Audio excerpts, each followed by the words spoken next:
الله مساءكم بكل خير. اهلا بكم ولقاء يتجدد وحدوته شبابيه لاسره يوم الخميس. حلقه اليوم تحت عنوان محاولات سينمائيه بنتناول فيها نوعيه من السينما وهي السينما المستقله. السينما المستقله ظهرت في السنوات الاخيره من خلال الانترنت، بتتميز بان هي منخفضه التكاليف محدوده الامكانيات، بتنتج وتمول من قبل افراد وليس كيانات او مؤسسات كبرى. بالتاكيد ليها عدد مشاهدات كبير، ممكن ان هو يوصل لنص مليون مشاهده، ودي تجربه معانا في حلقه النهارده.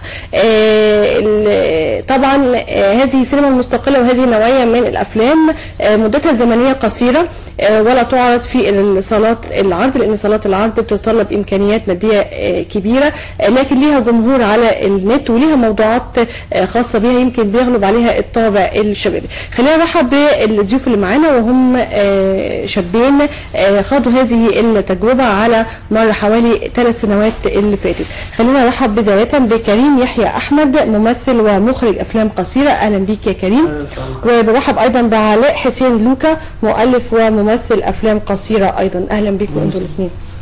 خلينا في البدايه ناخد فكره عن بداياتكم مع السينما المستقله. هو الاول حاجه احنا الموضوع كان عندي من وانا عندي 12 سنه. كان اخويا بيلعب جمباز وكده، فكان عنده برامج مونتاج اللي هو بيمنتج يعني الحاجات الكليبات اللي هو بيعملها. فانا لقطت منه الموضوع ده وعملت فيلم وانا عندي 12 سنه، بس ما كنتش اعرف يعني ايه اخراج اصلا. فبتعمل ايه؟ بعمل فيلم. فالفيلم يعني انتشر في الشارع عندنا وكده. لوكا كان معايا في الاعدادي في المدرسه عندي، كان بيكتب اغاني وكده. ففي مخرج افلام قصيره مستقل في اسكندريه، شاف شغلنا وكده، فخدنا معاه في حاجه.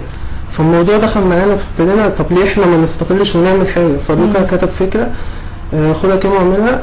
تمام، عملنا فيلم علم مع الناس جامد، ما كناش متوقعين النجاح ده، بس ابتدينا بقى نخش في الموضوع بقى بجد كده. بس انتوا دلوقتي طلبه في ايه؟ تجاره، وهو بيدرس حقوق. انا في كليه حقوق. تجاره وحقوق. لكن ما درستوش السينما او ما درستوش الاخراج، او يعني هي جت بالملاحظه؟ الموضوع كله موهبه مش اكتر، وما درسناش ده الحقيقه. احنا بس قرينا من على النت كذا حاجه وكده. الموضوع موهبه مش اكتر يعني. ايه اهم الافلام اللي انتوا بتعتزوا بيها؟ في السينما عامه ولا اللي احنا لا، شغلكم اعمالكم. هو لوكا الابيض ده عشان كان اول حاجه لينا، وما توقعناش النجاح ده. كان نجاح كبير جدا يعني. كاول عمل لينا ما توقعناش النجاح. كان في سنه كام؟ 2013 السنه اللي فاتت. علاء، جات لك منين فكره لوكا الابيض؟ بص، انا كل حاجه يعني انا بكتب، انا بتاع كوميدي يعني. انا بكتب حاجات كوميديه على طول يعني. دايما في دمي، حتى في هزاري مع اصحابي كده. بحب طبع الكوميدي، ما بحبش طبع الدراما او الاكشن كده. فكنت بتفرج على ابراهيم الابيض، فجات لي فكره ان انا طب الفيلم ده لفئه واحده يعني، فئه الناس اللي هي الفيلم ده فئه الشباب مثلا. يعني مستحيل تلاقي مثلا طفل بيتفرج عليه او شيخ مثلا بيتفرج عليه، راجل كبير يعني. فقلت لا، طب ليه انا ما اعملوش لكل الفئات؟ فبدات ان انا اكتب. اول حاجه جات لي فكره مبدئيه كده، بدات اكتب يعني رسم كروكي كده، بكتب عادي. فمره واحده سكريبت، طب ليه ما اكتبش سكريبت؟ فدخلت على النت، قريت شويه وكده، وانا عندي الموهبه دي من زمان الحمد لله يعني. فقدرت ان انا من خلال دوت اعمل لوكا الابيض، سكريبت لوكا الابيض. كل ما اوريه بقى لواحد صاحبي، ايه ده انت كاتب ايه الفيلم ده، ويضحك وبتاع. فقلت لكريم بقى، طب ليه ما نعملش فيلم؟ فاشتغلنا بقى فيه.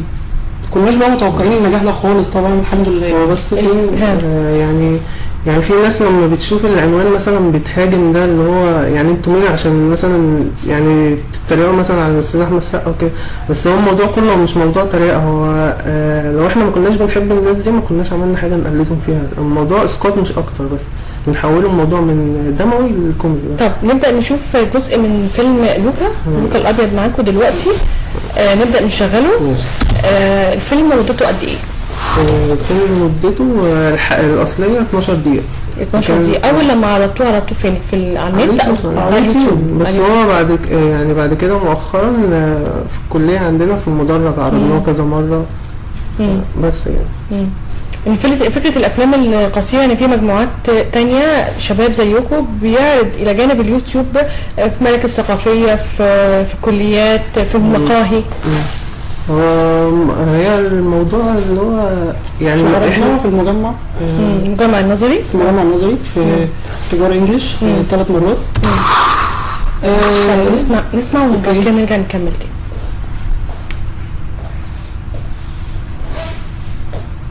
هو كده شغال معانا ولا ايه؟ انت بنتي عندها دكان عامل الشغل احنا واحنا هنعمل الكلام اللي بهمك، لكن هينزل يطلع بالدراع على اساس الجديد مش هينفع معاك. قدام قدام اساس النادي. لوكا ما بيخافش من الطويل. لوكا ليه؟ الطويل يا تشب عشان تضربه يا يدوس عليك.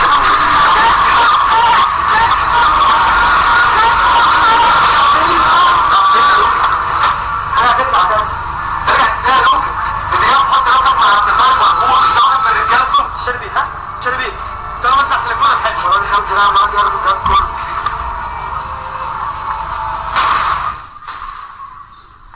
عدي شوف محرك ايه؟ ايه اللي جاب اللباس ده؟ المعلم عايز يقدم قفة ودنه صغيرة وانت عارف ان هو بيحب ولا يمكن يستغنى عنه. عايز ايه؟ عايز نعتمد بيها على عند الام الامون وبتاع. الفيلم ندخل في تفاصيل تصوير الفيلم صورتوه في قد ايه وقت؟ هو الفيلم يعني اخد شهر عشان كان فيه مشاهد خارجي كتير، يعني لو مشاهد داخلي كان الوقت بيبقى اقصر من كده، وكمان احنا عشان معناش امكانيات، معناش الا كاميرا واحده، فالموضوع بيطول معانا شويه. مين اللي ساعدكم بقى في التصوير؟ التصوير الموضوع جه ان احنا كان عندنا واحد مصور صاحبنا وكده، ده احنا كانت بتتكلم على لوكا الابيض. لا المخرج اللي احنا اتكلمنا عنه ان هو اللي احنا اشتغلنا معاه قبل ما نشتغل مع بعض، ده بصراحه ساعدنا كتير جدا ونزل معانا تصوير، وكان هو اللي معاه الكاميرا يعني، هو اللي كان بيساعدنا وكده لحد ما خلصنا الفيلم الحمد لله. ما كانش معانا امكانيات ان احنا نعمل ده. تمام. عدد المشاهدات لغايه دلوقتي لوكا الابيض قد ايه؟ في هو على الشانل بتاعتنا احنا 104,000، بس في شانل تاني رفع الفيلم جايب 243,000. فيعني المجمل داخل في نص مليون.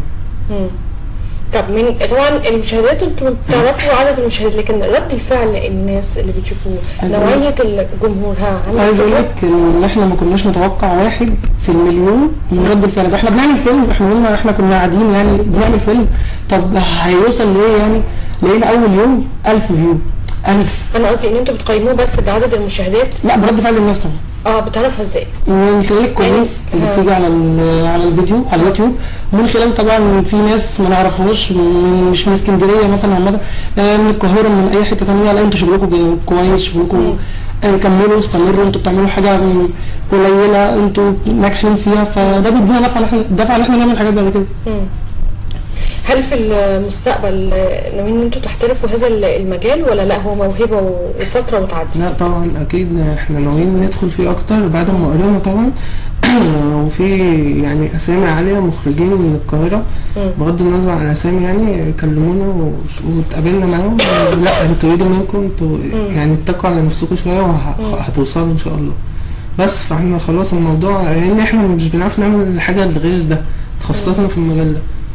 بس ناويين ان انتوا تثقلوا الموهبه دي بالشغل فقط، ولا ان انتوا هتدرسوا مثلا؟ هو اكيد طبعا ولا تعتمد على القرايه على النت بس؟ لا طبعا كده تبقى دراسه. انا عايز ادرس، وهو كمان كريم كمان عايز يدرس، بس انت فاهم حضرتك دلوقتي احنا يعني السنه الجايه ان شاء الله معهد سينما، فيه بقى داخلين معهد سينما ان شاء الله، وهناخد بقى الموضوع اللي هو بجد بقى. تمام، مش هيبقى بس عن طريق الانترنت بس. دلوقتي اللي احنا بنقدر نعمله اللي احنا نشتغل بس كده، بنعتمد على الموهبه مش الدروس. الموهبه الغرض منها انتوا تحاولوا الانتشار في البدايه. الانتشار. احنا قلنا في الفيلم الاول وهو لوكا الابيض كان مقتبس من فكره فيلم سينمائي.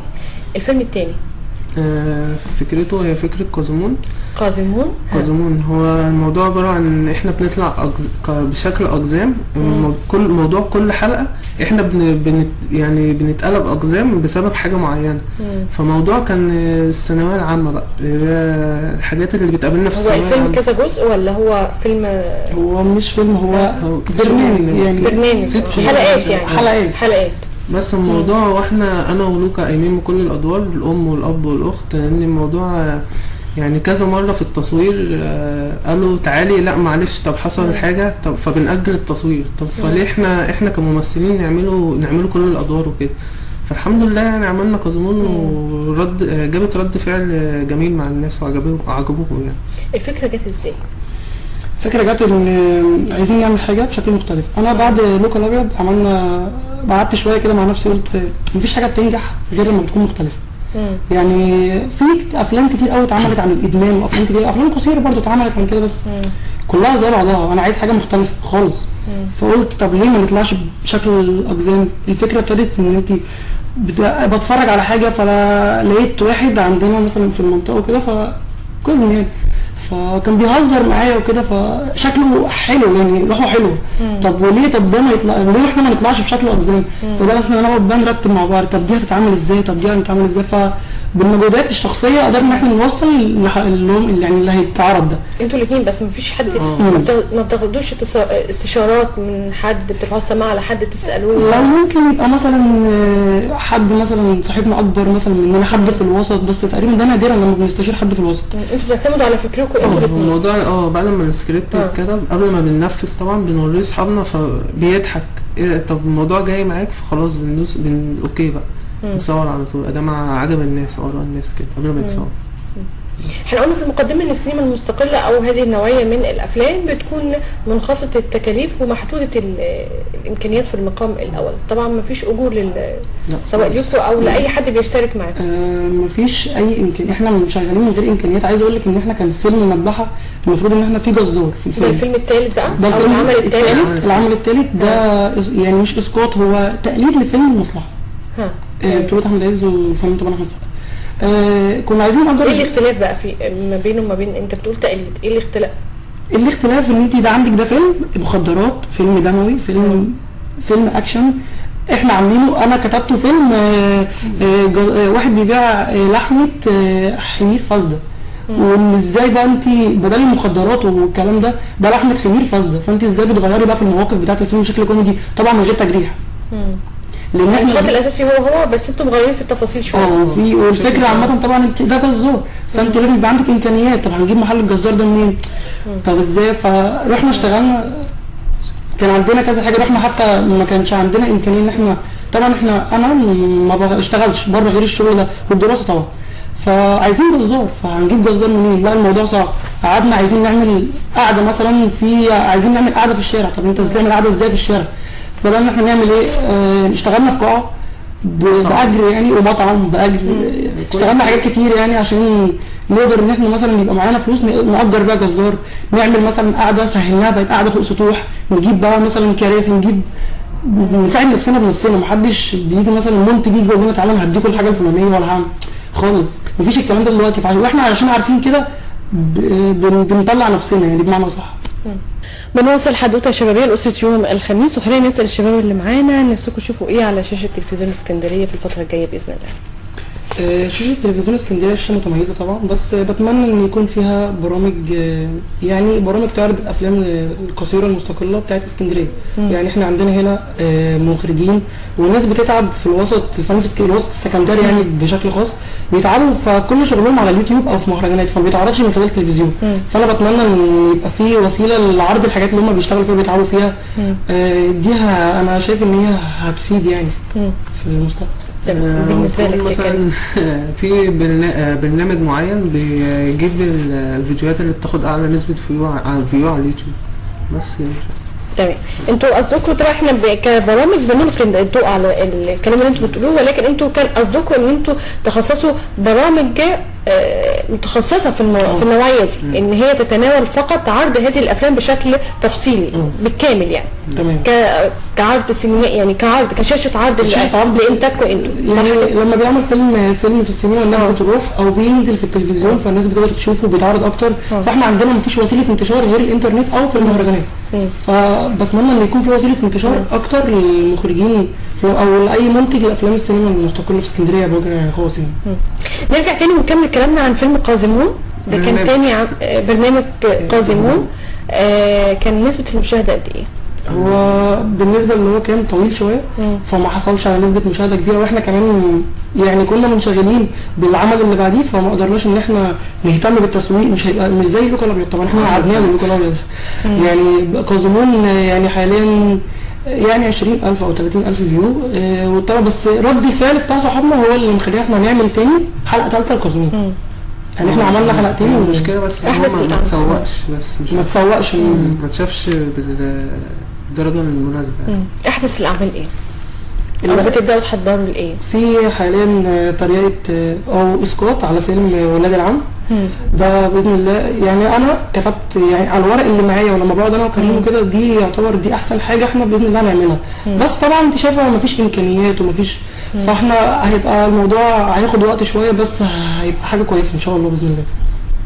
ايه اللي بيشدك في الفيلم اللي انت بتحاول تقلده او بتعمل عليه يعني، او بتحاول تصنعه او تقدمه بشكل كوميدي؟ اللي بيشدني ان العمل ناجح.